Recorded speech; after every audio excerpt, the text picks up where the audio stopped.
The series begins with Min, a first-year high school student whose school life is a living hell. On his way to school, he even wishes he could get into an accident and fall into a coma, only to wake up after graduation. 죽는 것 따위 두렵지 않다.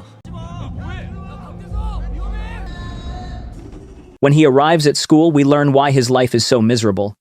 His classmate Suk is standing on the roof of the building, then suddenly jumps. Min remembers how things reached that point. Some time ago, the school bullies handed Suk the outcast stick. Whoever held it became the school's official outcast, the person everyone mocked and humiliated. Unfortunately, Min was too scared to stand up to them. After suffering at their hands for so long, he was relieved that someone else had become their target. We then learn why they turned on Suk. Earlier, Yun, the most influential student in the class, was watching a lecture video while the teacher was explaining the same lesson. Out of simple courtesy, she told him that wasn't appropriate since she was teaching. The rude student replied that her explanation was terrible and began humiliating her. At that moment, Suk finally snapped and punched him, telling him he had had enough. Because of that, the bullies made Suk their new victim. Min witnessed everything but couldn't object. When he tried reporting the situation to the teachers, he discovered they were terrified themselves. 2 years earlier, a teacher at another school had been killed by a student. Realizing that no one would save students like him and Suk, Min lost all hope. Suk understood that reality too. That was why he ended his own life. Afterward, the police arrived to investigate. For the first time, Min felt a spark of hope that his suffering might finally end. The bullies quickly crushed that hope, telling him the police would never do anything, and they were right. The case was closed, and Min was forced back into his role as the school outcast. He even tried doing what Suk had done, but he couldn't go through with it.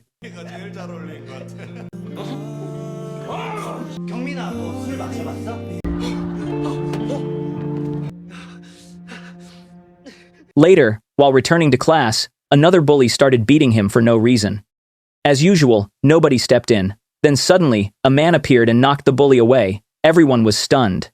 The bully got up to fight back, but the man beat him down even harder and said, "Show some respect, kid. I'm older than you."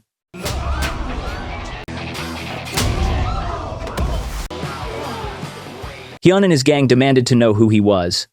The man introduced himself as the new teacher. Hyun immediately protested, saying teachers weren't allowed to hit students, and ordered everyone to film the incident. Another bully mocked him, saying, "What teacher? You can't hit me now that the cameras are rolling?" The man calmly replied, "You asked for it," and hit him anyway, right in front of the cameras. Everyone was completely shocked. Even the principal came to question him. The man introduced himself as an inspector from the Office of Educational Protection, a newly established government organization created to deal with students who didn't care when their classmates died from bullying, and with schools that covered up such incidents. The principal insisted that no one was allowed to hit students. The inspector replied that at their office, physical discipline was permitted when words weren't enough. The principal took him to his office and explained that his methods wouldn't work there because some students came from powerful families. The inspector answered that he intended to take charge of Suk's class, the very class that contained those influential students. They warned him about Hyun, whose father was a major figure in the National Party. The inspector simply smiled and said, "Then he'll be my favorite student." When he entered the classroom, the bullies immediately realized they were in trouble. He started taking attendance until he reached Suk's name. Then he asked everyone if they knew why Suk had died. One student jokingly replied that Suk couldn't handle failing in school and stupidly killed himself. The inspector immediately grabbed him and struck him in front of the entire class. Even after your classmate died, you still feel no remorse. When he noticed they were at least slightly uncomfortable, he ordered everyone to do push-ups.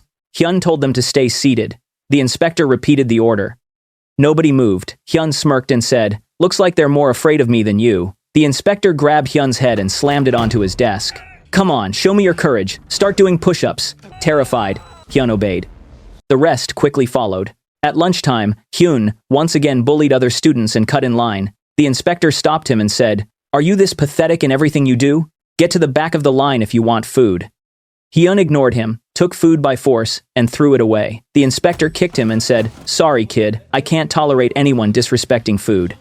Then he ordered him to clean up the mess. By the end of the day, Hyun was furious. He took his anger out on poor Min and went home, leaving his friends behind to clean.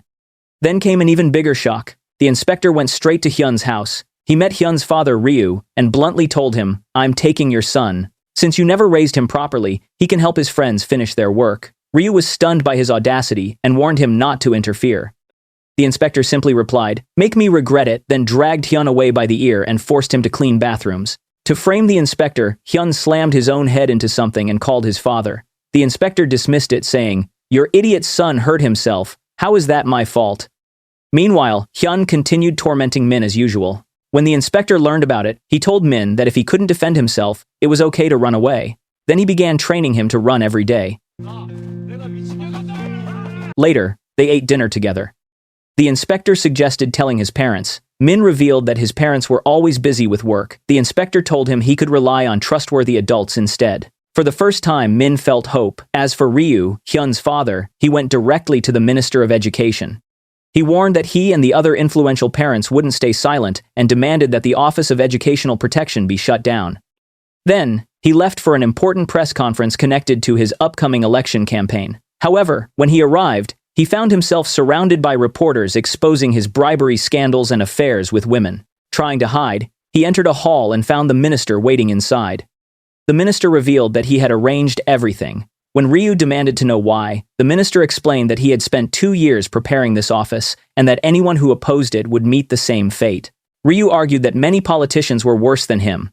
The minister replied, "You're not the target, your son is. When you fall, your son falls too."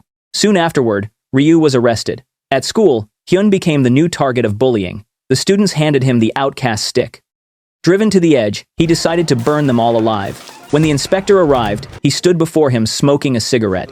Hyun panicked because gasoline had already been poured around him.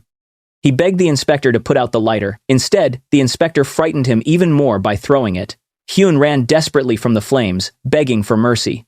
Only then did the inspector extinguish the fire. He reminded Hyun that Suk had also been terrified of death. But because Hyun had destroyed his life through bullying, Suk saw no other choice. No matter how much Hyun repented, Suk would never come back. He would have to live with that guilt forever. We then see what really happened. When Hyun bullied Suk, Suk refused to stay silent. He brought his father to the school and reported everything to the principal. Because of Hyun's father's influence, nothing happened. Instead, they advised Suk's father to transfer him to another school. They even ruined the father's job. Desperate, Suk begged Hyun to spare his father and promised to do anything. Hyun coldly replied, "Simple, kill yourself." Tragically, Suk did exactly that. Now, Hyun finally breaks down in tears. Whether it is genuine remorse or simply fear is unclear. Soon afterward, Hyun and the other bullies are arrested when Suk's case is reopened. At last, they will face justice. The inspector later visits the grave of a girl who died 2 years earlier. The minister is there as well. Both men are still grieving her death. Public opinion then turns against the Office of Educational Protection. Many people argue that no government office should have the right to hit students. Reporters attack the minister and ask where human rights fit into all this. The minister becomes furious. Where are human rights? Students are dying every day because of bullying. Teachers are terrified. Many students only come to school to mark attendance before going to private academies. I'm not against tutoring, but it's our duty as the Ministry of Education to provide a safe environment for students, even if that requires force. He adds that students today are no longer like they used to be. Some are involved with gangs. Anyone who stands in the way of education will be held accountable. The gang issue turns out to be very real. Later, we meet a new student transferring to a technical school called Khan. The school looks more like an abandoned building than a place of learning. He finally spots another student, only for the boy to immediately try attacking him. Terrified, the newcomer offers him money to protect him. The student feels sorry for him and warns him that this school is unlike any other. The new student becomes even more frightened. When he enters the classroom and introduces himself, everyone looks like gang members. He quietly sits down, but before he can even open his book, the others knock him over. Then, they all tell the teacher they forgot their books. The teacher completely loses hope and leaves. The students immediately grab weapons and start copying one another. They head to the electrical department, where one student wants someone from the design department to draw a tattoo on his chest. Meanwhile, the first department starts fighting the second department, beating each other senseless. The new student, Bon, has no idea what is happening. His only calm classmate, Joe, explains that the electrical department and the automotive department constantly fight to attract the attention of their leader. Bon asks who that leader is. At the same time, the principal explains the situation to the inspector. The leader is a student named Hyuk. Although he rarely attends school, he belongs to a gang outside of it. His social media is filled with luxury brands, money, alcohol, and wild parties. The students constantly fight to earn his attention. One day, Hyuk suddenly sends a message to the head of the electrical department, saying he wants to meet him. The fighting immediately stops. The automotive department leader becomes jealous and starts beating his own followers. He even forces Bon and Joe to fight each other. Joe quietly tells Bon to pretend. Bon does exactly that. Afterward, Joe is declared the loser and becomes their personal punching bag. They use him to measure their strength by beating him and having him rate their attacks. It is humiliating beyond words. Joe endures everything. Later, while walking home, he becomes exhausted. Bon feels sorry for him, carries his bag, and walks him home.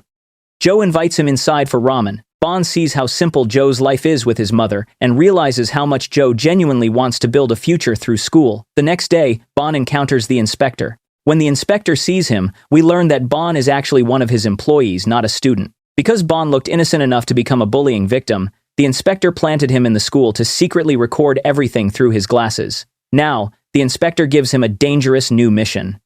Provoke all the students and make them chase him. Bon insults them and runs.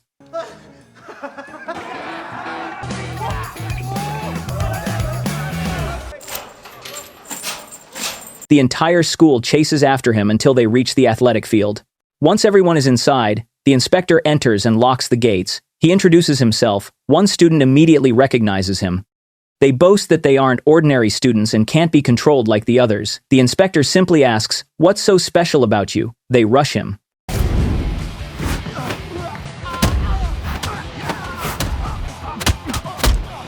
A moment later, every one of them is lying on the ground.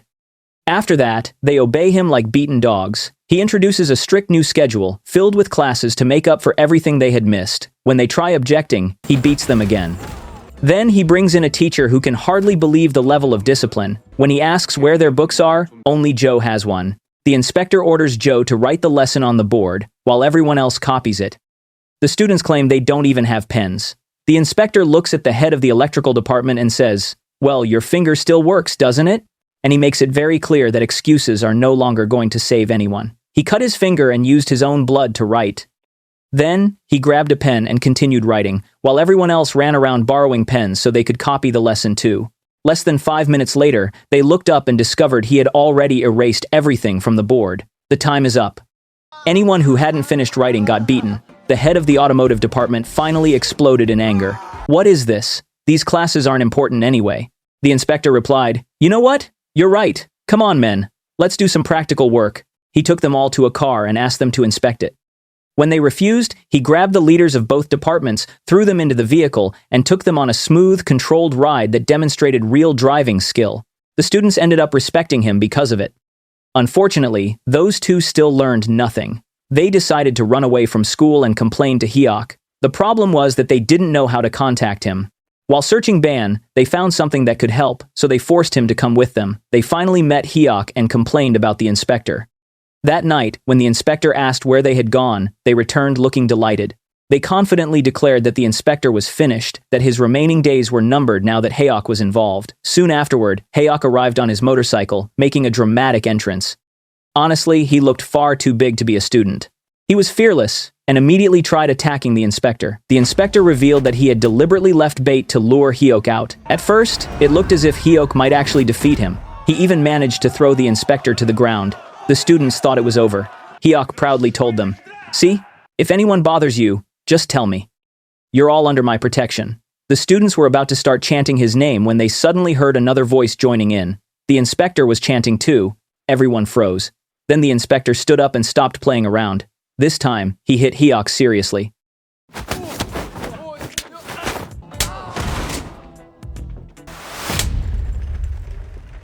The students were terrified. Meanwhile, the minister was attending a meeting with another politician. They criticized the inspector, arguing that he wasn't suitable for the office because he was a former soldier. "What does a soldier have to do with education?" The minister replied, "Look at the students today. Do you really think ordinary teachers can handle them? These kids have become monsters. If we want to teach them discipline, we need people who can fight monsters." At that very moment, Hyuk called the gang he belonged to and asked for backup. They arrived immediately. Hyuk thought he was saved. Instead, everyone watched in horror as the inspector completely crushed them too.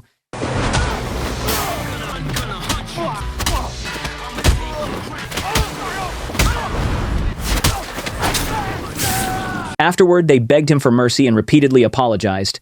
The inspector told them not to apologize to him. He told them to apologize to Joe. Joe initially tried to act like it was no big deal. Then he suddenly broke down crying. What they had done to him had truly hurt. The inspector told them that if they weren't interested in education, they could simply leave school, but they had no right to waste other students' time.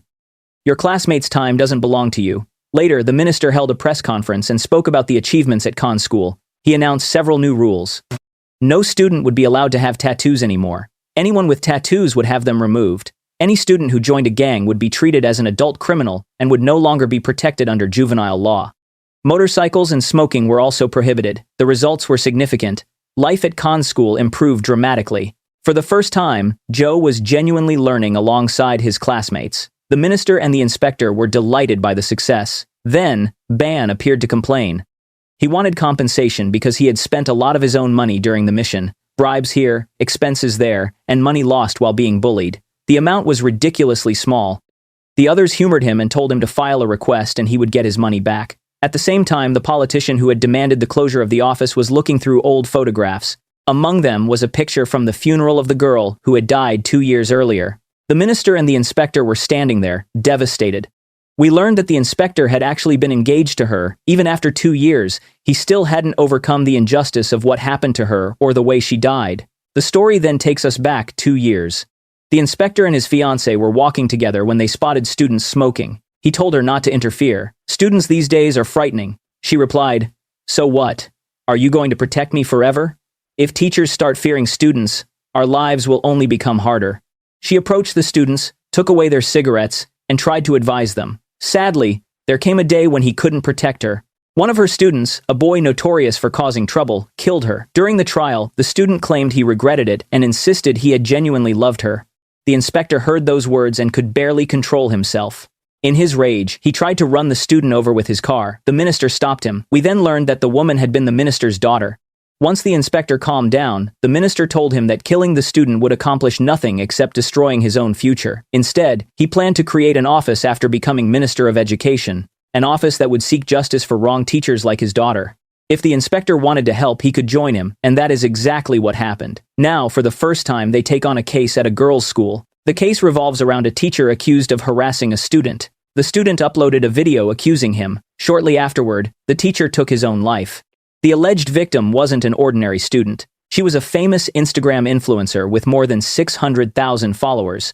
Bon admits he is worried about taking the case because the girl is extremely famous and they really don't need more controversy. The minister replies, "What? Are we supposed to be afraid too? Isn't it enough that an innocent teacher was terrified into death?" We then learn why they are certain the teacher was innocent. The famous girl was usually distracted in class and constantly live streaming. One day, her teacher confiscated her phone. To get revenge, she uploaded an edited video making it look like the teacher was cutting another student's hair. Everyone immediately attacked the teacher online. When confronted, the teacher explained that she had only been helping the student, not threatening her. Nobody believed her, except a colleague. That colleague promised to resolve the issue with Yoon. He called Yoon into his office and told her he had seen her editing the video. He knew she had intentionally made the teacher look bad. Yoon denied everything. He advised her to delete the video and become a better person. He was especially confused because her academic records showed she had always been an excellent student with no history of conflicts with teachers. So what had suddenly changed? Yoon merely gave him a cold smile, left. She immediately disheveled her clothes and appearance, recorded a video, and falsely accused him of assaulting her. The entire country exploded. Even his wife called to ask if it was true. Internet users investigated him, discovered all of his personal information, and even found the schools attended by his young children. Influencers constantly appeared outside his home to film and expose him. The man couldn't endure it. Eventually, he died. Did people show mercy afterward? Not at all. Some even attended his funeral to film content, insisting that his death didn't erase what he had supposedly done. The teacher named John became extremely upset and confronted Yoon. She begged her to tell the truth because it was impossible that the teacher had harmed her. Yoon burst into tears. "Why would I lie?" Then it turned out she was live streaming. She told her followers, "Fine, everyone. I'll upload a clarification because the teacher is forcing me." The public immediately turned against John as well. To calm the situation, the principal invited Yoon into his office and asked what she wanted. She replied that John should become the homeroom teacher for their class instead of the previous teacher, Ko. When John arrived, the students immediately became suspicious.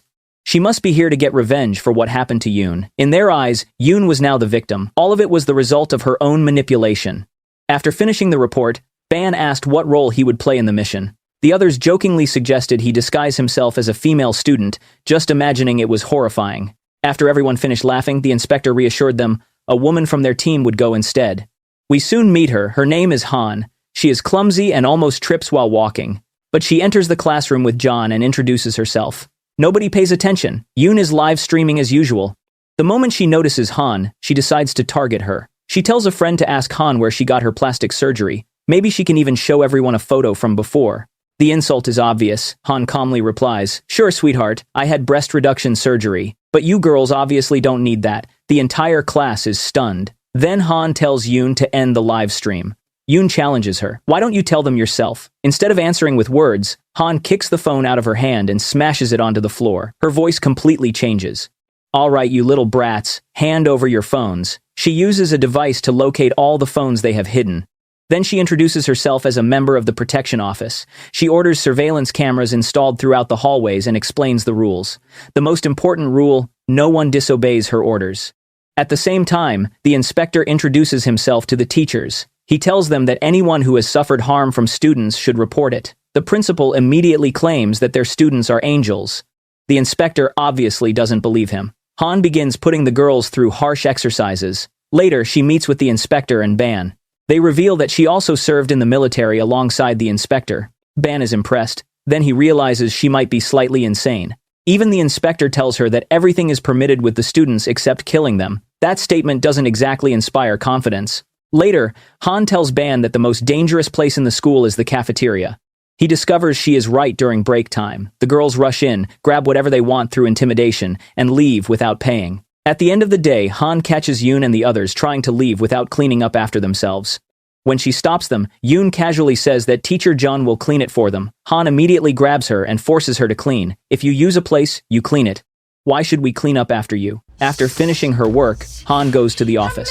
The inspector asks her to investigate the girls' social media accounts and search for posts defaming teachers.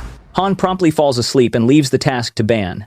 The next day, Ban prints everything he found. Han brings the evidence to the students and politely explains that if they repeat any of it, they will face defamation lawsuits. The girls begin discussing everything that is happening.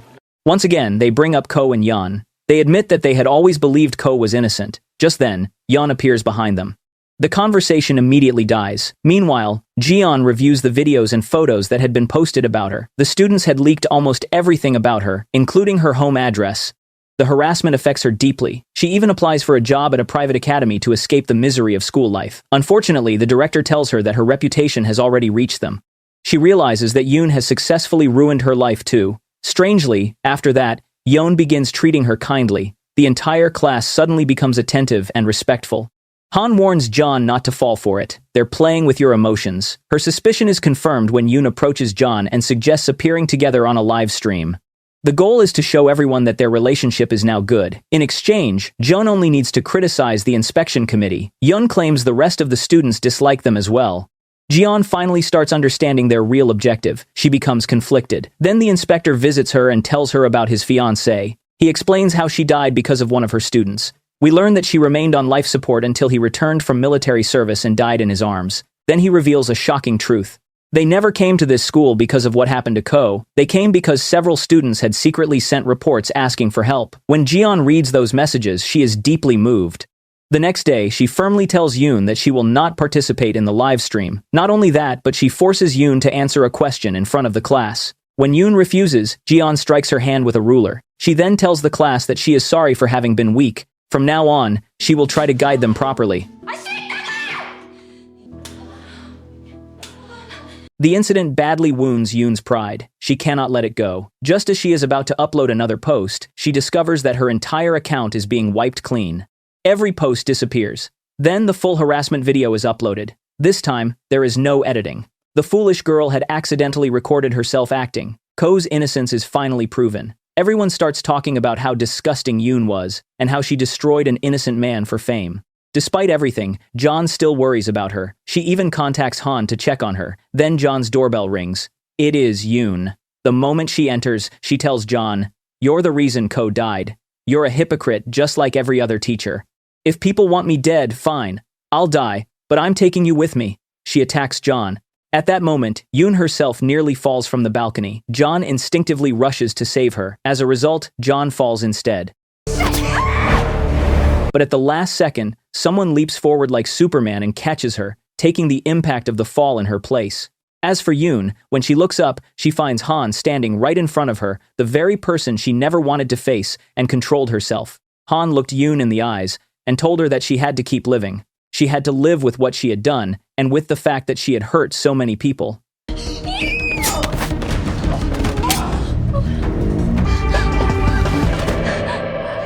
Afterward, Han went downstairs to check on their hero, who had thrown himself into danger to save John. Like a monkey, he was still moving around normally. His head had only suffered a minor injury and a little bleeding. John was amazed. Not long afterward, the minister held another press conference and proudly announced the office's achievements. This time, however, the opposing politician decided to strike back. He held a press conference of his own and publicly revealed that the minister was the father of the teacher who had been murdered by her student 2 years earlier. He also revealed that Choi had been engaged to her and that they had been preparing for their wedding. According to him, the entire office had been created for a personal reason: revenge. Revenge against students, who were, in the end, still children. The news spread everywhere. Han saw the reports and asked Choi if they were true. He calmly answered yes. Han tried to ignore it and focus on work. At that moment, a new case arrived. A student had assaulted a teacher, and not just any teacher. This man was elderly, beloved by everyone, and highly respected. When they arrived at the school, Han saw Choi running over excitedly to greet him. Ban explained that the teacher loved his students and was excellent at his job. Ever since joining the school, he had raised its ranking among other international schools. Han was confused. If he was such a wonderful teacher, why had the student attacked him? She questioned the student. Hyun. He sat there silently, showing almost no emotion, frustrated. Han went to Ban. This kid must be some arrogant failure. Ban shook his head. He's not a failure. He's actually the top student in the entire school. Han was stunned. She returned to Hyun. You're getting grades like these. How could you throw away your future by attacking a teacher? And not just any teacher. Teacher Cheol? Meanwhile, Choi sat with Cheol, talking as usual. He asked why Hyun had attacked him. Cheol explained that Hyun attended a special study group he had created. However, Hyun often skipped classes and seemed dissatisfied with the lessons. Cheol eventually visited his parents to discuss the issue, but they were busy running their restaurant, so he chose not to burden them further. After that, Hyun suddenly attacked him. On the other side, Hyun finally told Han his version of the story.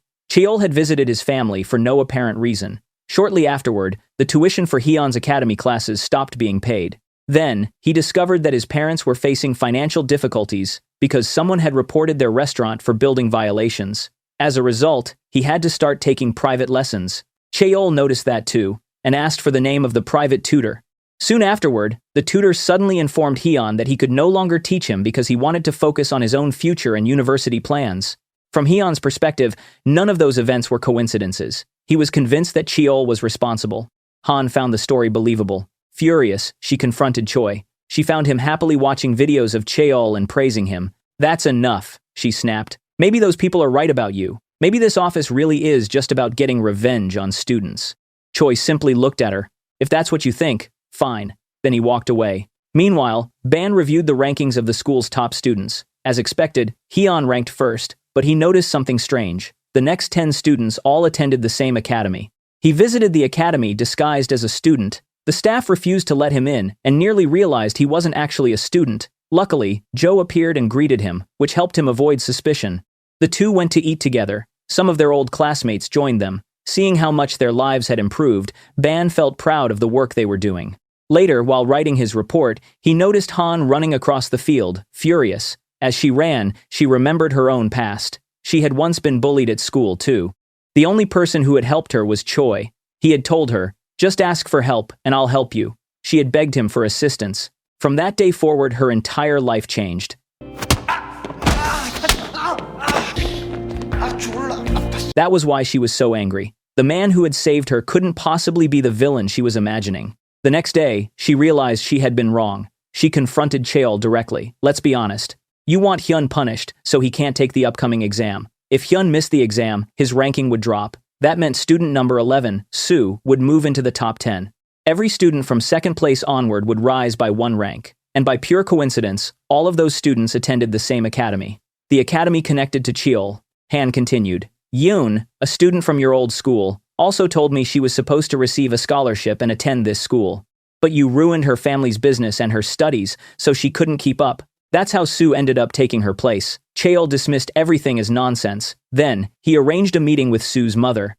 She turned out to be an extremely wealthy woman. She had forced her daughter into the school and hated the fact that Sue ranked 11th instead of among the top 10. Cheol promised her that even if Hyun took the exam, her daughter would still surpass him, as long as she focused and memorized the answers correctly. In return, the woman promised to support him heavily. Back at school, Han was still upset. Ban explained that she had misjudged Cheol. From the moment Hyun had been arrested, Cheol had questioned her and learned what had made her hate teachers so much. That was why they had come to this school in the first place. Their true goal was to save Hyun from Cheol. Han was shocked. Why didn't he tell me? Now she felt even worse for doubting him. Unfortunately, before they could celebrate, disaster struck. The team was suddenly arrested because of their investigation methods in previous cases and because of their accusations against the perfect teacher, Cheol. Even the minister was arrested. 수사 중인 것으로 밝혀졌습니다. 상열 교사에 대한 교권국의 조사. Choi immediately concluded that this had to be a plan, orchestrated by Cheol and the parents supporting him. Their goal was obvious: keep them locked up until after the exams so they couldn't help Hyun. The minister turned to Ban. Didn't you ask me to transfer you out of the team? Ban awkwardly smiled. I changed my mind, sir. I ended up liking all of you. The minister sighed. Just listen to me. Then he signed Ban's transfer papers. As a result, Ban became the only member of the team who was still free. The exams began the next day. Cheol reviewed Sue's answer sheet. He was shocked. The girl who had supposedly memorized every answer got nearly everything wrong. How was that possible? Then he realized something. The exam had been altered. He rushed to stop the next test. Just then, Choi appeared after finally being released from jail. Well, teacher, you don't actually have the authority to stop an exam. He chased Cheol away. Cheol tried once again to interfere. Choi smiled. Let's hear it together. Then he played the recorded conversation between Cheol and Sue's mother for the entire school. Not only that, Choi revealed the truth. The exam itself hadn't been changed, only the order of the questions had been rearranged. Sue, who was supposed to be ranked 11th, didn't truly understand the material. She simply answered, according to the leaked version she had memorized. It was like the famous exam leak scandals where students memorize answers without understanding the questions. That simple change exposed everything. Hyol had been leaking exam papers, and the person who secretly rearranged the questions was Ban.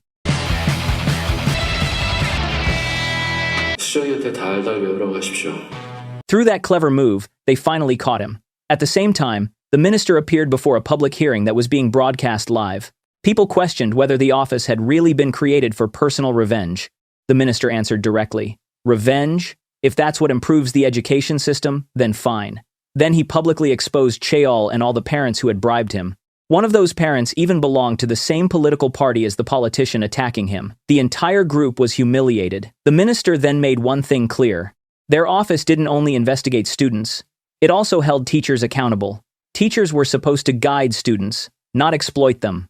As a result of their success and their exposure of Cheol's crimes, public opinion shifted in their favor. Hyun personally came to thank them. He was deeply emotional. They encouraged him to stay focused on his future. When Cheol was finally arrested, Choi brought him to Hyun. He told him that, because of his actions, Hyun had ended up in prison. Then, a very unusual case arrived. This time, it involved an elementary school. On their very first day there, a teacher tried to take her own life after sending her mother a message, asking her never to forgive a certain person and to read her diary. Hyun stopped her just in time. She pretended not to realize what the teacher had been trying to do, sparing her the embarrassment. Afterward, Hyun conducted psychological evaluations on her and the rest of the teachers. Based on the results, she told the teacher that she needed time off. She also revealed that the teacher's own mother had contacted the office and asked for help. The teacher worried about whoever would replace her class. "He'll be destroyed," Hyun reassured her. "The new teacher is very strong." That new teacher turned out to be Choi. For once, he abandoned his usual black clothes because he was now dealing with small children, and the children completely exhausted him. "Teacher, make me a frog." "Teacher, I need the bathroom." All day long, he ran back and forth helping them. When he returned home that evening, he talked to himself, looked at a picture of his fiancée, and asked, "Was your job really this hard?" The truth was that the previous teacher, Sun, wasn't struggling because of the children. She actually loved teaching. On her first day, she warmly welcomed her students and encouraged them to introduce themselves. One boy seemed shy, so she kindly helped him. Then, she received a message from his mother asking her to be careful with how she spoke to him because his feelings might get hurt. Sun understood, but the mother didn't stop there. She started sending constant complaints about everything. Eventually, she became obsessed. She tried controlling Sun's clothes, her life, and even her social media.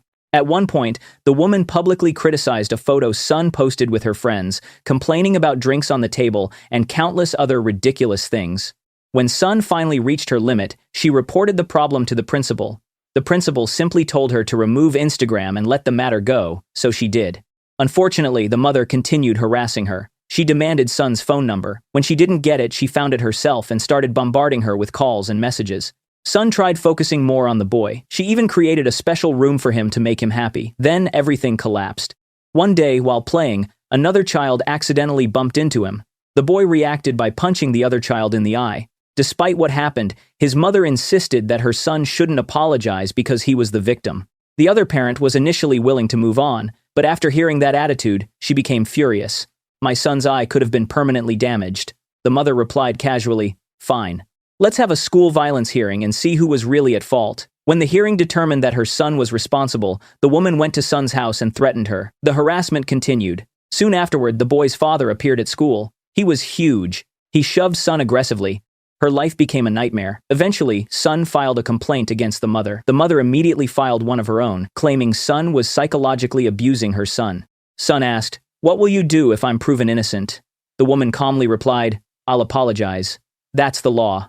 For months, Sun remained under investigation. When she was finally cleared, nobody cared. The mother had spent months destroying her reputation. The stress became so severe that Sun developed serious psychological problems and half of her face became paralyzed. When Choi learned all of this, he decided to deal with the mother personally. The first thing he did was ask her son to solve a simple problem in class. She immediately rushed over and scolded him for embarrassing her son in front of everyone. Even though the boy had solved it correctly, Choi calmly manipulated the conversation, speaking politely and gently, the complete opposite of how she had treated Sunday. To her, he became a complete disaster. He constantly called her, sometimes for important reasons, sometimes for no reason at all. One day, he called 4 times in a row just to ask how she usually woke her son up in the morning. Furious, she confronted him and tried threatening him with her husband. "Just so you know, my husband is very angry." Choi immediately escalated the situation. He went straight to her husband's workplace and pretended to be a helpless victim, repeatedly apologizing and begging for forgiveness. The public scene embarrassed the man so much that he nearly hit Choi. Instead, Choi hit him first. "What is this nonsense about your husband being angry? Every time your wife says that, are we supposed to care? Whether he's angry or exploding, what does that have to do with us?" The husband became furious with his wife. Burning with rage, she went to the principal to complain. This time, the principal answered her directly. "Is your son the only person with a family? My teachers have families too. People care about them too." The woman scoffed. "Oh, so now you all think you're important?" She decided to gather the other parents and turn them against the entire school. When she arrived at the meeting, she found Choi already there. He had already told everyone everything. Not only that, he had filed a complaint against her for how she treated her son, especially after dragging him home by force and humiliating him in front of the class. She angrily asked, "What will you do if I'm proven innocent?" Choi smiled. "I'll apologize. That's the law, isn't it?" Soon afterward, her reputation collapsed. People began saying that she was the same woman who had driven Sun into psychological ruin through her extreme behavior. Consumed by anger, she went looking for Sun. She saw Sun running from her home toward the school and chased after her. Suddenly, Choi appeared in front of her. For the first time, he introduced himself properly, and then he told her that she wouldn't get away with what she had done to Sun. The woman immediately shot back, saying that Sun wouldn't get away with what she had done to her son either. So Choi showed her the truth. Her son actually loved and respected Sun, unlike his mother. In fact, he had called Sun and asked her to come. That was why she had run all the way from her house to the school. When they met, the boy burst into tears and sincerely apologized to Sun for all the trouble his mother had caused her for no reason. Choi then looked at the woman and said, "If you want your son to grow up selfish, only caring about himself, never admitting his mistakes, and never apologizing when he's wrong, then keep raising him exactly the way you are now. Call it positive parenting if you want." Those words hit her hard. For the first time, she realized how wrong she had been. But even that wasn't enough. Later, we see her standing in court as the prosecutor lists all the crimes she committed against Sun: threats, stalking, harassment, and defamation. Yet because Sun was a teacher and the woman was a parent, The law had protected her far more than it would have protected an ordinary victim in the same situation. Only then did she truly begin to understand the severity of her actions. As usual, the minister held another press conference. This time, he announced that the ministry would begin discussing stronger protections for teachers against abuse of authority by parents. He publicly apologized to every teacher who had suffered because of such treatment. Many people were deeply moved, especially after learning the story of his daughter. Meanwhile, Choi sat alone at home holding his fiancée's diary. As he flipped through the pages, he found an entry she had written shortly after transferring to a new school. She had written that her entire attention had become focused on one particular student named Cho. Tragically, that student was the very same person who later killed her. As we already know, Choi still hadn't moved on. We see him reviewing her case file again. Through the documents, we learn that she had gone to meet Cho at school.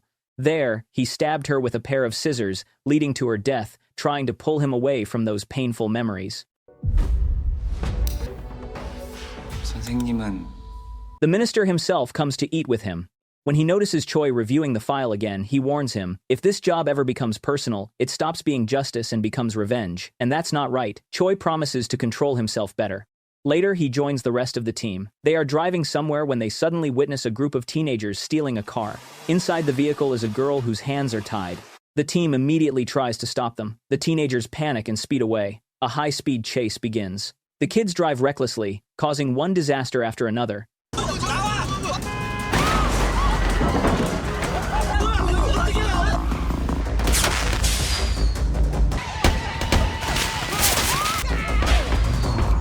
Finally, Han manages to stop them by throwing a wheel under their vehicle, forcing it to come to a halt.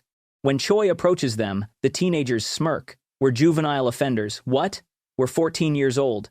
They say it proudly, as if it makes them untouchable.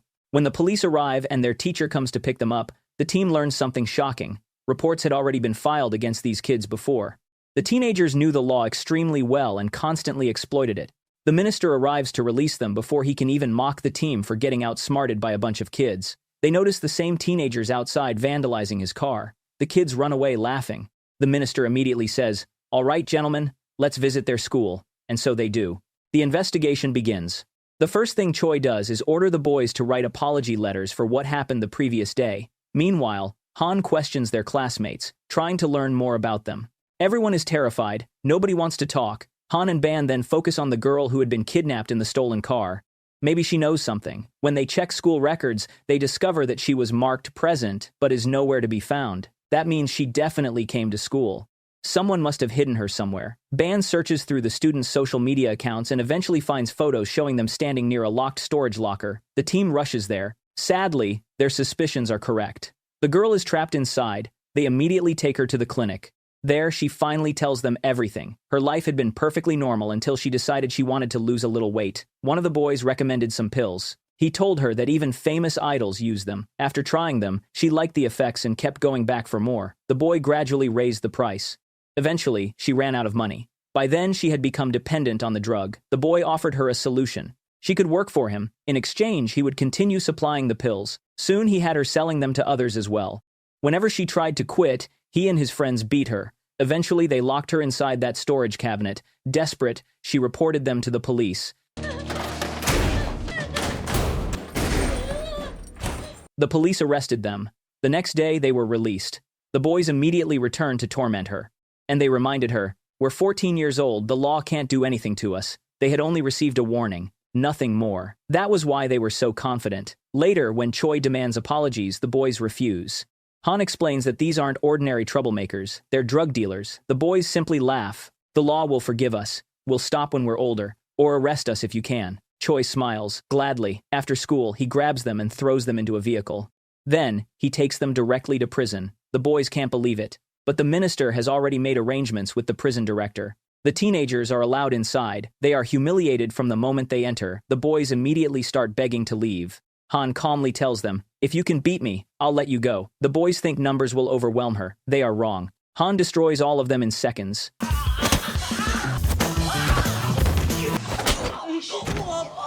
억울하면 언제든 덤벼도 된다. After that, Ban becomes responsible for teaching them. If they don't pay attention in class, Han is always ready to encourage them.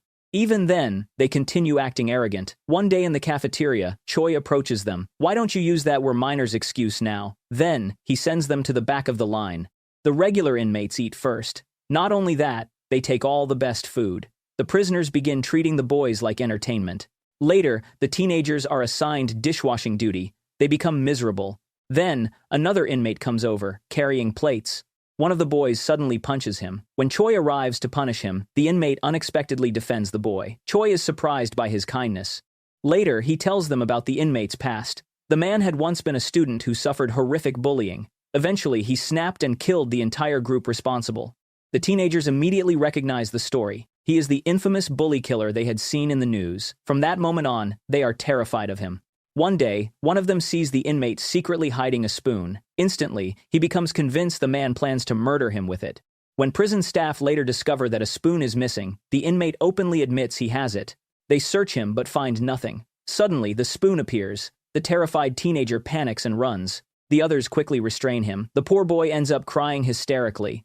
Meanwhile, outside prison, the parents of the juvenile offenders organize protests against the protection office.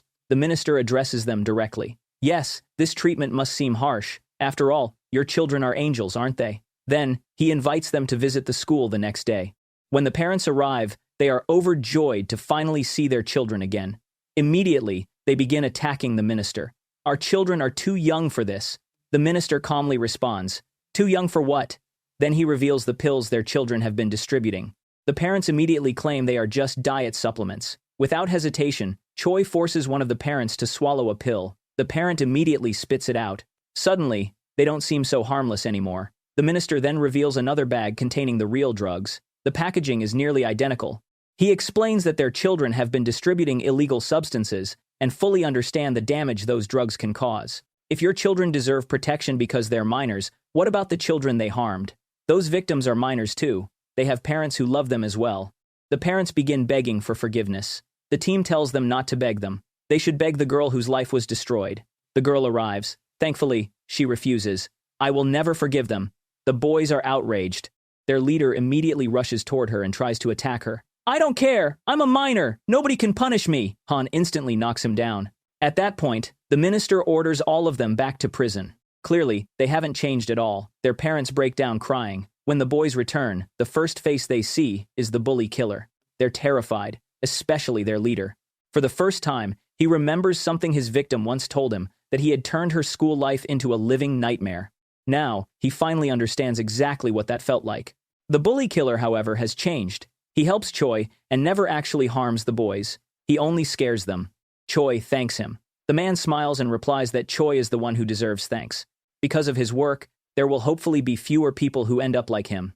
Later, one of the juvenile offenders is approached in prison by another inmate. The man casually asks if he knows the leader of the drug organization responsible for the pills. The boy says he knows who it is but hasn't told anyone. The inmate smiles. Good, our boss doesn't like people knowing too much. Then, he suddenly pulls out a knife and attacks. Choi rushes to save the boy. Before he can reach him, another inmate jumps in and takes the stab wound in his arm.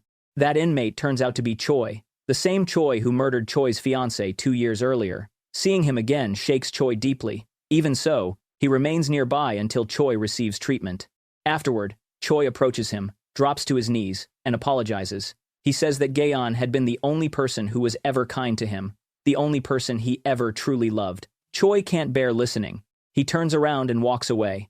Not long afterward, we discover that Choi was acting the entire time, and just when it seemed like we might actually feel sorry for him.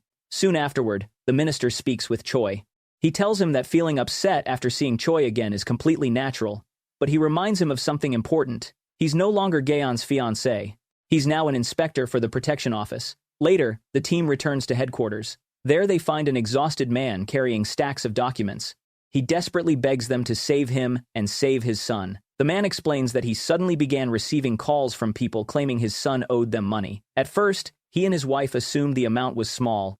Then they discovered the debt had reached 85 million won. They were horrified. They sold everything they owned to repay it. They begged their son to stop gambling. They believed it all stemmed from a game. Afterward, they even replaced his smartphone with a simple button phone. But someone gave him another touchscreen phone. The boy returned to gambling immediately. Soon afterward, debt collectors appeared at the father's workplace and beat him in front of all his co-workers. Desperate, he begged his manager to accept his resignation and at least pay him his retirement compensation. Even after that, the debts continued growing. His son never stopped gambling. Then one day, the boy disappeared. He left behind a message saying he couldn't face his parents anymore. The father spent months gathering evidence. The police never helped him. The protection office was his last hope. The team is deeply moved by his story.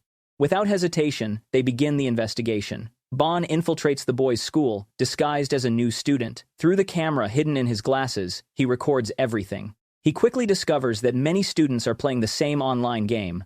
One of them suddenly wins 1,000,000 won and decides to treat his friends. Bon joins them.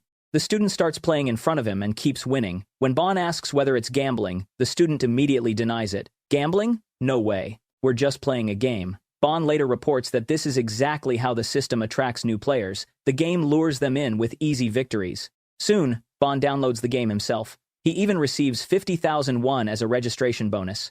When Choi hears this, he comments that gambling is especially dangerous for someone as confident in mathematics as Bon. Perfect. Then play and show us. Bon starts playing. At first he wins. Naturally, greed takes over. He raises the stakes. Then, he starts losing. He spends the entire night playing. By the next morning, he's practically addicted. The students immediately recognize what happened. They tell him that if he's short on money, he can borrow some. All they need is his mother's phone number as collateral. Bon accepts. They lend him 1,000,000 won, but they only hand him 800,000. Then they explain that the loan carries a 10% daily interest rate. After calculating the numbers, Bon nearly cries. At that rate, he'll be bankrupt in no time. The students simply shrug. So what? Eventually, they call Han, using the number Bon provided, pretending she is his mother. Han deliberately ignores them. The students conclude that Bon's family doesn't care about him. As a result, they decide to expel him from their circle. Choi orders Han to keep a close eye on him. She does. Unfortunately, she gets hungry. The moment she leaves to buy food, Bon disappears. A black vehicle arrives and kidnaps him. Several other teenagers are inside. Everyone is forced to hand over their phones. Fortunately, Bon manages to secretly drop his own phone out the window before anyone notices. He soon discovers that the gang forces teenagers to commit crimes such as theft. They want him to participate too. Bon refuses. He even stops others from stealing. For that, he is taken to the gang's headquarters for punishment. Meanwhile, the rest of the team desperately searches for him. Han feels incredibly guilty. Choi reassures her, "We'll find him." Inside the hideout, Bon is assigned to the messaging team.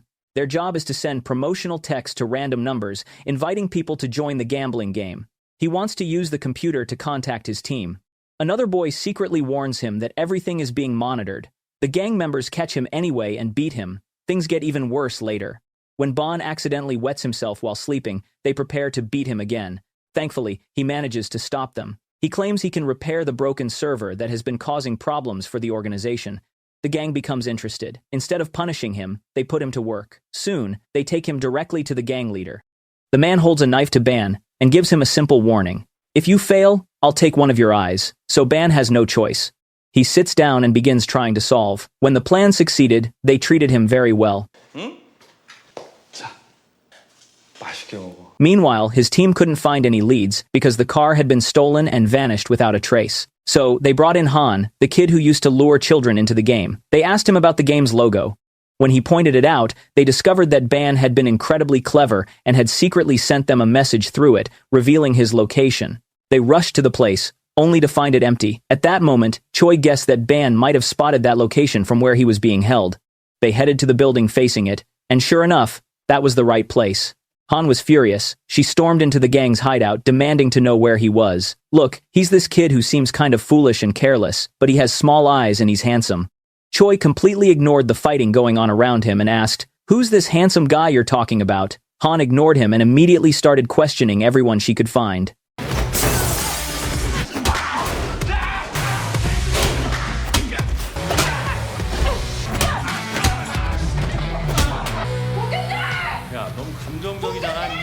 At last, the missing children appeared, including the handsome boy. Han rushed over to make sure he was safe.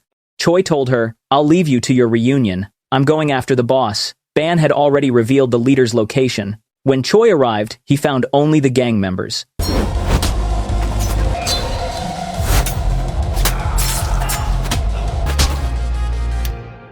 After beating information out of them, he learned their boss had escaped and immediately chased him down. He caught him and broke his arm. The man dropped to his knees, begging for mercy. Choi said, "Let's play rock, paper, scissors." Just like Squid Game, Choi won every round effortlessly since the man's broken fingers could barely move.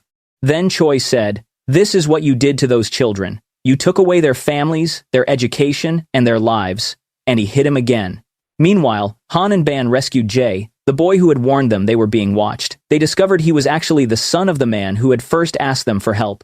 Later, the father thanked them and admitted to the minister that he was terrified his son might fall back into trouble. The minister replied, "We'll help you take responsibility for him." At the same time, Choi told his son that his best friend had secretly worked with the gang and deliberately dragged him into the game. The friend had even given him another phone after his parents confiscated the first one. His son was devastated. The boy tried to defend himself, claiming the gang had threatened him too. When Choi said they would all be held accountable, the children started crying. "We're just kids. The adults who used us should be punished. We're victims too," Choi replied. "The real victims are your parents. They worked themselves to exhaustion, sacrificed everything, and endured humiliation for your sake. Yet you had countless chances to stop and never did because you loved easy money." His words finally reached them. As punishment, Choi forced them to work part-time jobs and use their wages to repay their own debts instead of burdening their parents. He also confiscated their phones.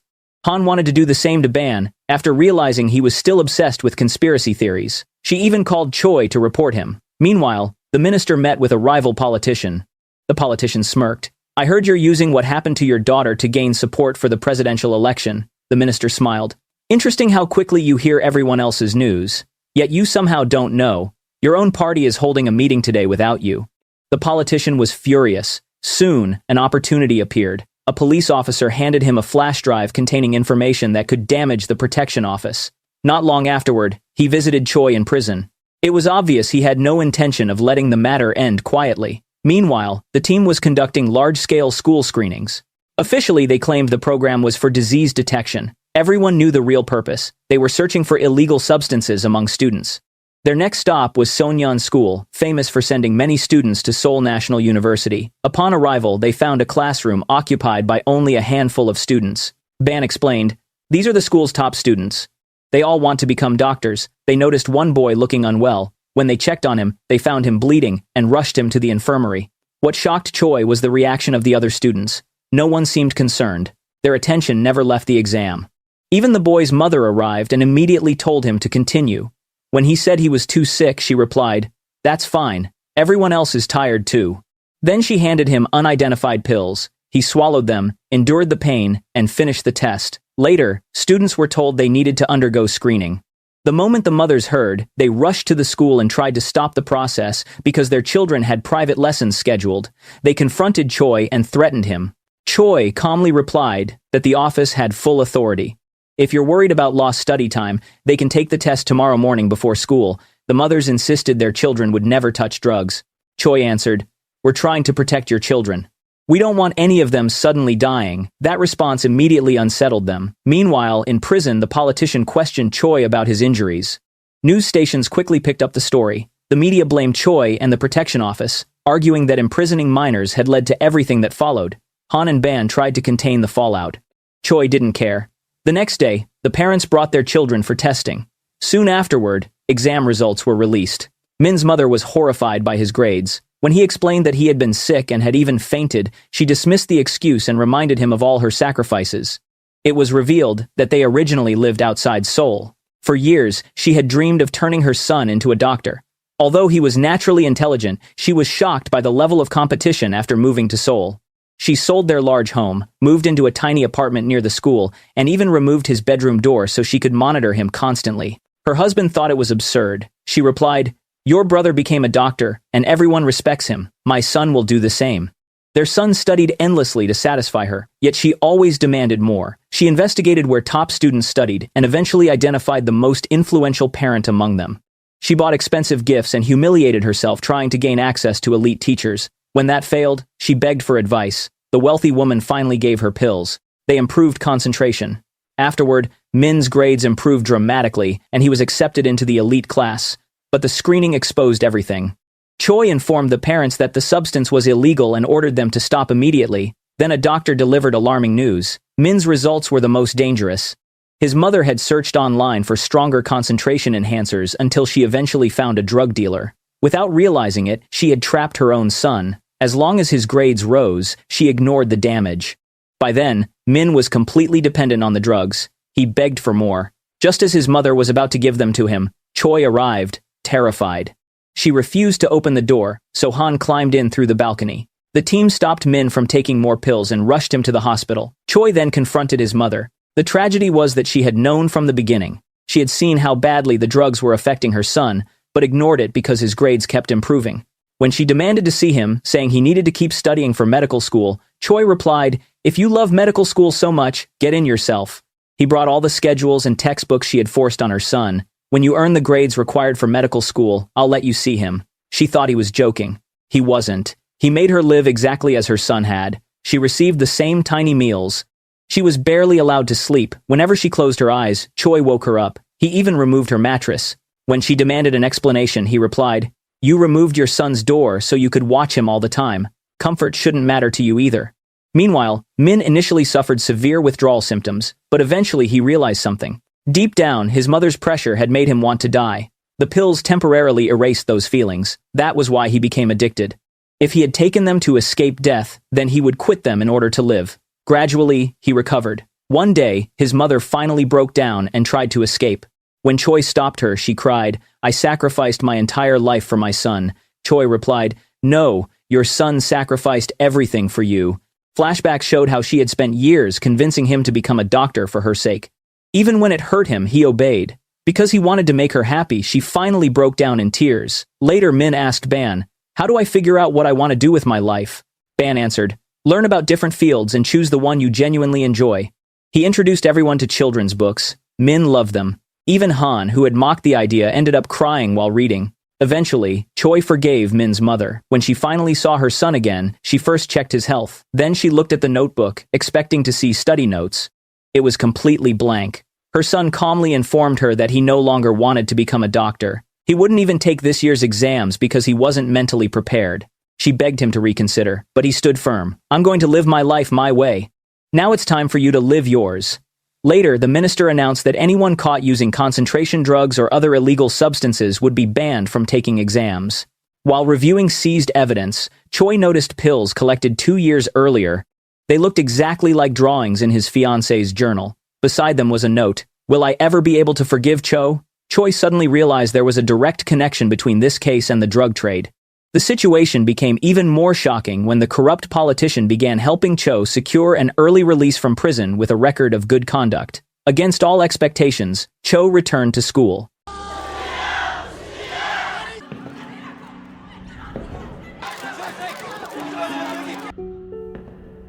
Parents were outraged.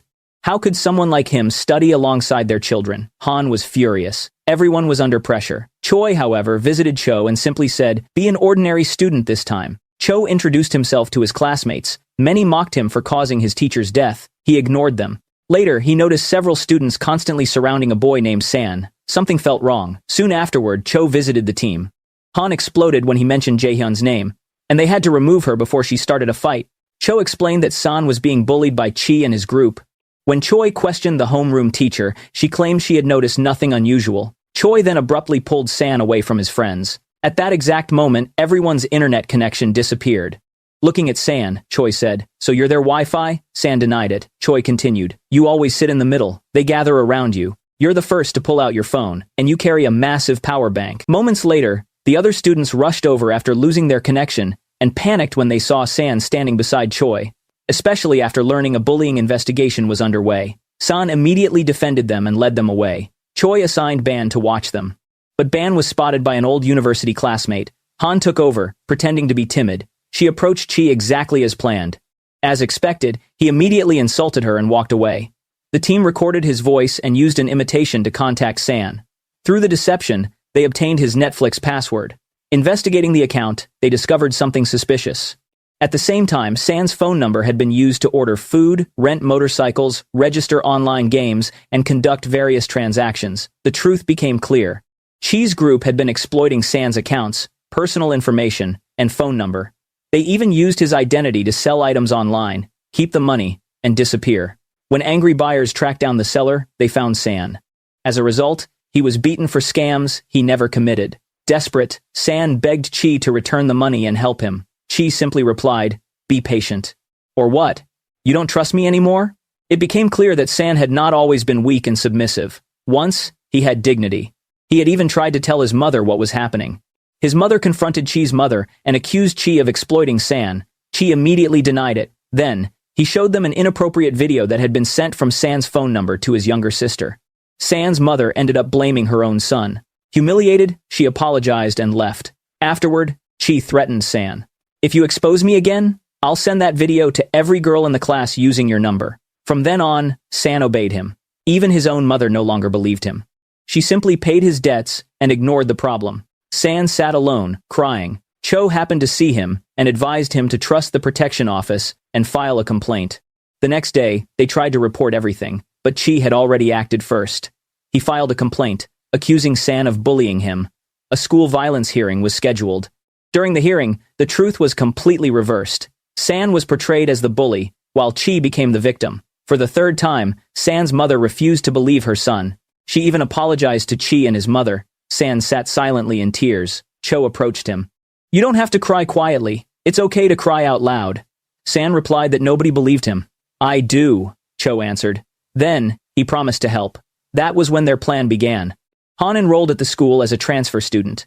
The moment Chi saw her, he recognized her as the clumsy girl who had bumped into him before. His first question was, "Do you have a Netflix account?" Han pulled out pages filled with account information. Not only Netflix, but games, apps, and countless subscriptions. Everyone was amazed. They asked if she had been the Wi-Fi at her old school. "No," she replied. "They called me the hotspot." The boys burst out laughing. They were equally impressed by her massive power bank. When she asked to borrow their phones, they handed them over without hesitation. Ban immediately hacked them. From that moment, chaos began. Mysterious messages were sent from their phones. Items were purchased. Products were listed for sale. Everything descended into confusion. Eventually, Chi snapped. He confronted Han and accused her of being responsible. As he moved to hit her, Han punched him first.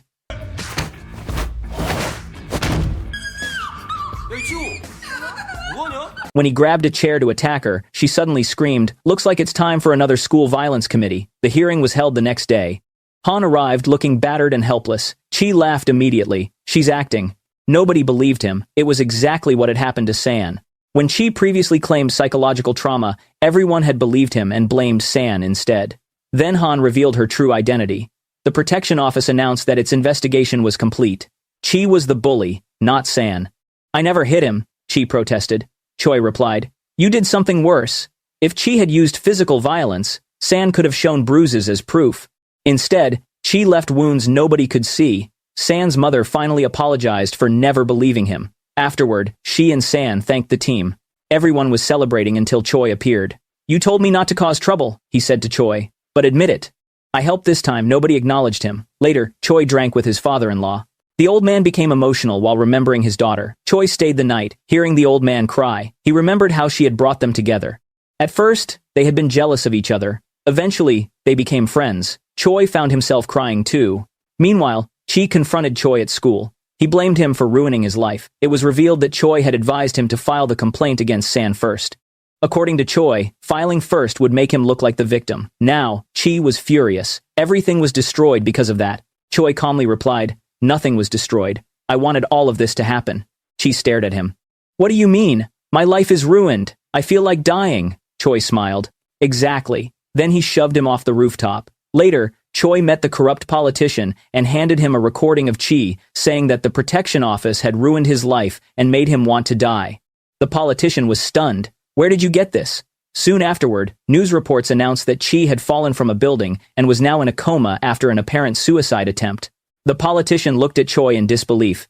"What exactly did you do?" "Our goals are the same," Choi replied. "Don't forget that." Then, he made it clear that he had been manipulating the politician from the start. The politician was horrified. Looking back, he realized Choi had been controlling him since their first meeting. Now, he was trapped. To protect himself, he had no choice but to become even more corrupt. When the minister visited Chi in the hospital, the politician leaked the recording to the media. The scandal surrounding the protection office grew even worse. Meanwhile, Choi staged a protest outside the school demanding that the protection office be banned.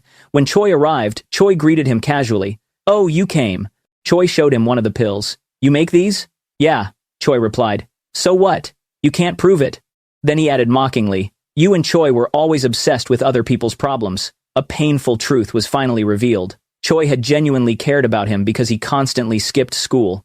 She waited outside his house, treated his injuries, and looked after him whenever he got hurt. She gave him every chance. None of it changed him. Eventually, he realized that selling drugs in schools was incredibly profitable. That was the real reason he returned to school. Choi had been happy to see him back. Then one day, she discovered the pills hidden in his bag. Choi laughed bitterly. She was too curious. If she hadn't been, maybe I would have married her. Choi could not endure hearing anymore. He punched him. Choi immediately begged for mercy. The fallout was severe. The team was suspended and banned from entering schools.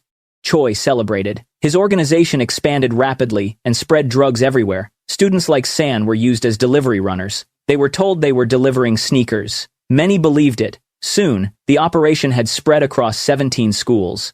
Students became obsessed with earning money and spent more time making deliveries than attending classes. Teachers were devastated. Many wished the protection office would return. One day, San secretly contacted Choi. He had opened one of the boxes and discovered the truth. He wanted to report everything. Unfortunately, Choi caught him first and forced him to cancel the meeting. The operation continued. Then June noticed suspicious activity at her school.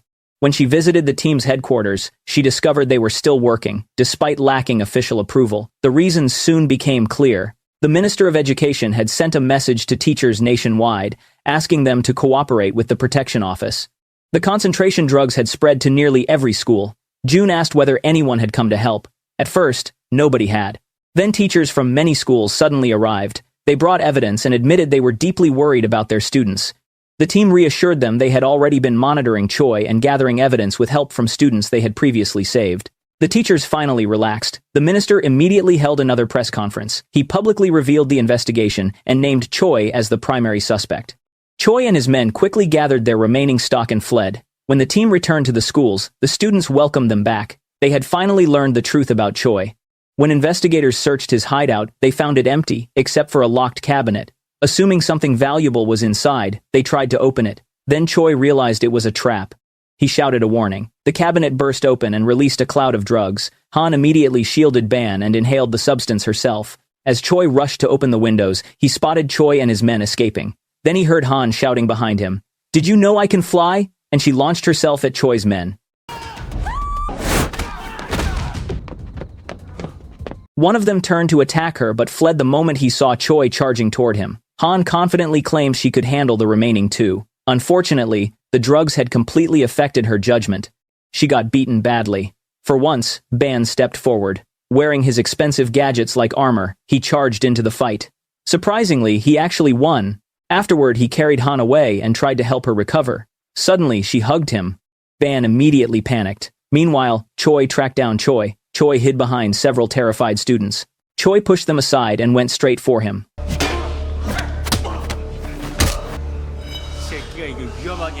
At that moment, Choi remembered what had happened 2 years earlier. Jaeyeon had confronted him after discovering the pills. She had not reported him. Instead, she gave him one final chance to surrender.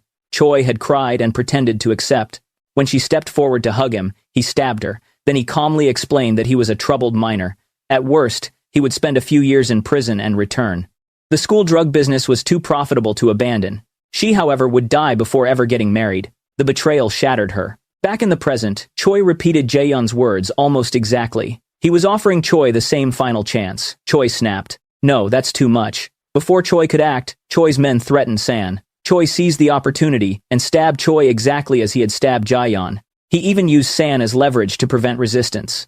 Han witnessed everything. Still affected by the drugs, she begged Ban to wake her up properly. He did. Han immediately rushed into the fight. Once Choi confirmed San was safe, he finally retaliated. He grabbed Choi and beat him mercilessly.